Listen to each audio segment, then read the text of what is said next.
All right, what's up guys? So in this video, I'm gonna solve the skinny fat problem for you guys right away. So number one, when you're skinny fat, the last thing you should be doing is fucking cutting. The last thing you wanna be doing is losing weight, guys. So I'm gonna bring you guys through a little story here, and this is what happened to me back when I was skinny fat. And I didn't really know what to do because that's the reality of being skinny fat. It's that you're not really fat, you're not skinny, but you know, you don't really know what to do. Do I gain weight? Do I lose weight? It's a little bit of a shitty situation to be in, and it's really frustrating. But here's what you do, guys. Do not cut, for the love of God. When I started, I was like, hey, I got this bit of fat, because when you're skinny fat, you have a little belly, you got a bit of man tits going on, and you think, okay, I need to lose some weight. So what I would tell myself, 5 pounds, and then we're gonna bulk, then we're gonna focus on gaining strength, just because I want to get rid of that last little bit of body fat. So I would do that, right? I would cut that 5 pounds, and then I would lose that 5 pounds, and then I would say, okay, another 5 more pounds. So I would do that constantly. It'd be a never-ending process. Before you knew it, I was 115 pounds and I looked fucking anorexic and malnourished. And that is what happens to most people when they're skinny fat, because guess what? You have no muscle tissue underneath. So you actually don't have much fat on your body as a skinny fat. You really don't. It just looks significant because you have nothing else. You literally have a small layer of fat and skin and bones. You don't have any of that mass built up. So what you guys want to do, and this is exactly what you're going to do, this is going to solve your problem right away. So you're going to start by taking your body weight, times it by around 17. So this is going to put you in a small calorie surplus. The goal is you want to gain about 1 pound per month. So you want to gain about 1 pound per month in scale weight. Beautiful thing about being skinny fat is that you are in one of the 2 categories that could actually make lean gains. Meaning you can recomposition and you could barely gain any body fat with that muscle. Why is that? Because first of all, you have a little excess of body fat built up. You have a bit of energy storage, which can be used for building new muscle tissue. And you're a novice lifter, because that is the thing about being skinny fat, is that you wouldn't be skinny fat if you weren't a novice lifter, because as a natural lifter, strength and muscle mass are very tightly correlated. So if you had any sort of strength built up, it would show in your muscle mass. So what you really need to focus on is slowly gaining weight. So you could actually gain very little body fat with this muscle tissue. If you wanted to kick things into high gear, you could gain about 2 pounds per month, but that's only if you're okay with cutting a bit of body fat after, which doesn't take much time. I honestly would recommend that, because it's gonna make the process of gaining muscle go a little bit quicker, and you're gonna actualize your noob gains, which is gonna be powerful for you, which is the most important thing as a skinny fat, is making that initial chunk of muscle mass. So what you want to do, you want to gain about 1 pound per month. So as I said, take about 17 calories per pound of body weight. That's a good starting point, but you're going to want to watch the scale. So you're going to want to track your calories while simultaneously watching your weight each day. You want to see the weight, you want to see the scale go up about 1 pound per month. If you're not gaining that 1 pound per month, you're going to want to add a little bit. If you're gaining too much fat, you're going to want to cut it back a little bit.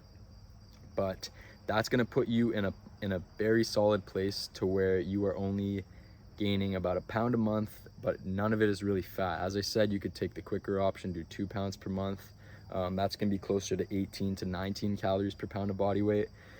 Second is you really want to focus on getting your strength up on your lifts. So you want to see, your squat, bench, deadlift, overhead press, and weighted chin up primarily. Those are your primary lifts, along with other accessories and supplemental lifts. You want to see those go up. So if you're gaining strength on those, you're going to see your muscle tissue go up, and you can make a very quick and solid amount of strength gains, because you are a complete novice. You're new to the gym. You have that ability to milk out that first chunk of muscle mass and put on that solid chunk of strength.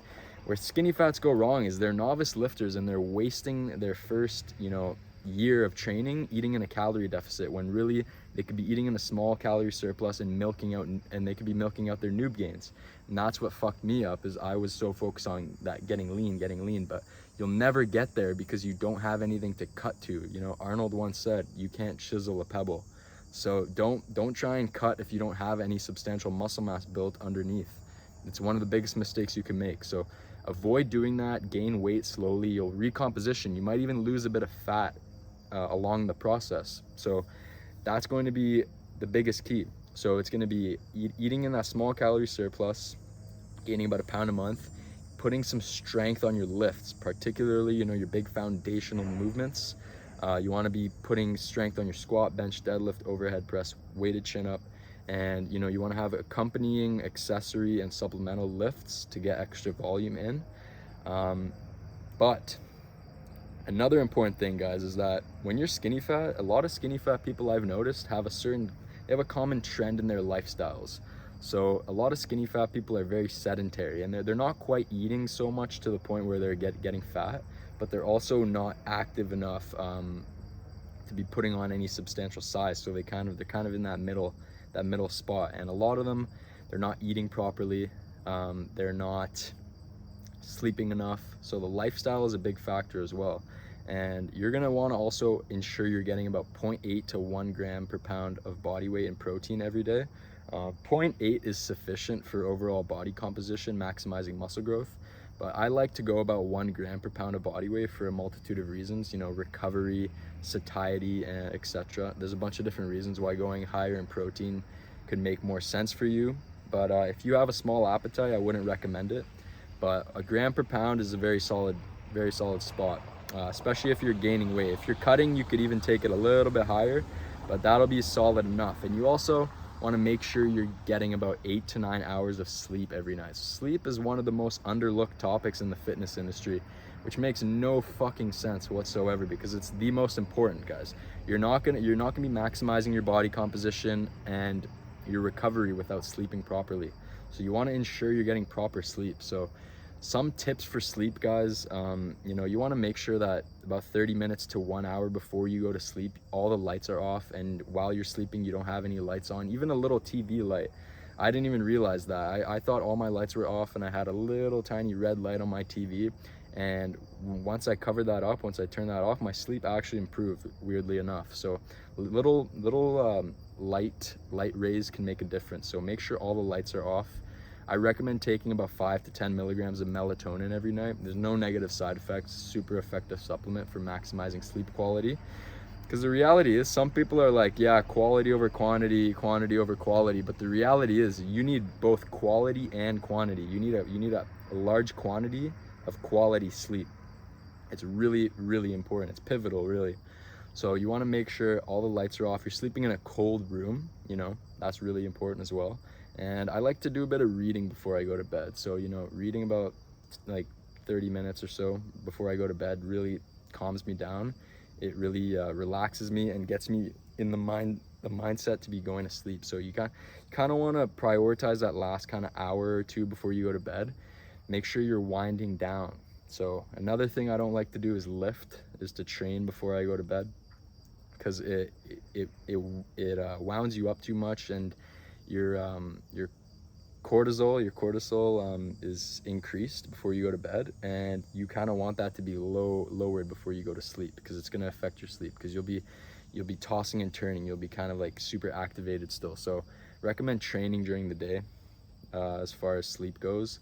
But that's really it, guys. That's really all there is to eliminating the skinny fat physique. So I wrote an article on this, so I'll leave that in the description. You guys can check that out. You guys can also, while you're there, check out my free guide to natural strength and muscle building. It's a full guide. It has everything you need to know about building your physique as a natural. So it has a few commandments for natural strength training, it has a checklist for nutritional principles, strength standards for your lifts, and as well as the best exercises that are going to give you the biggest bang for your buck. So I hope you guys enjoyed this video, and I will talk to you guys next time.